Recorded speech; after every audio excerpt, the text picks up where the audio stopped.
रिज़्क़ की बारिश और गैबी मदद का ख़ास वजीफ़ा, जुमेरात और जुम्मा का अमल। अस्सलाम वालेकुम नाज़रीन, क्या आप रिज़्क़ की तंगी से परेशान हैं? क्या आप चाहते हैं कि आपके घर में खैर व बरकत की ऐसी बारिश हो कि दस्तरख्वान कभी खाली ना रहे?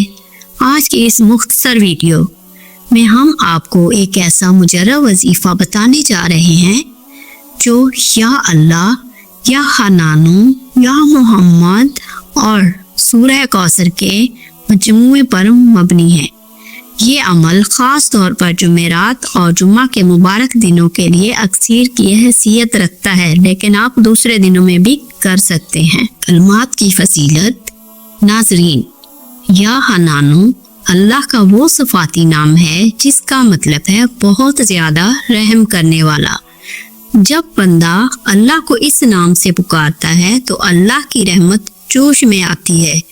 और सूरह कौसर कुरान की वो छोटी सी सूरत है जिसे उलमाए कराम ने खैर कसीर यानी बेहिसाब खैर व बरकत का जरिया करार दिया है। जब इन कलमात के साथ नबी करीम सल्लल्लाहु अलैहि वसल्लम का नाम इसमें ग्रामी शामिल हो जाए तो दुआ की कबूलियत में कोई शक नहीं रहता। अब मैं आपको वजीफे का तरीका बताऊंगी। आइए अब वजीफे का तरीका नोट कर लें।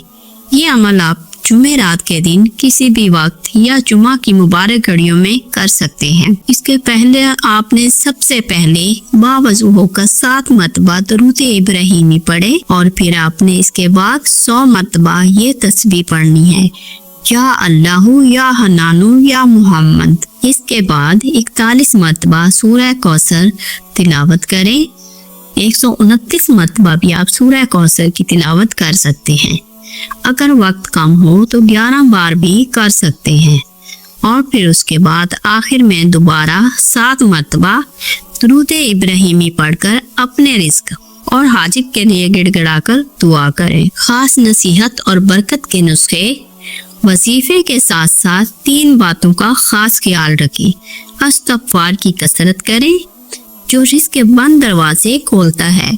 शुक्रगुजारी, क्योंकि शुक्र करने से अल्लाह नेमतों को बढ़ा देता है। सदका, अपनी तौफीक के मुताबिक कुछ ना कुछ अल्लाह की राह में सदका जरूर किया करें। सदका बलाओं को टाल देता है। उम्मीद है कि आज की वीडियो आपकी जिंदगी में बरकत का जरिया बनेगी। इस वीडियो को सदका जारिया की नियत से अपने दोस्तों और रिश्तेदारों के साथ शेयर करें और कमेंट में सुभान अल्लाह जरूर लिखें। अल्लाह हम सब के रिज़्क़ में बरकत अता फरमाए। आमीन सुमा आमीन।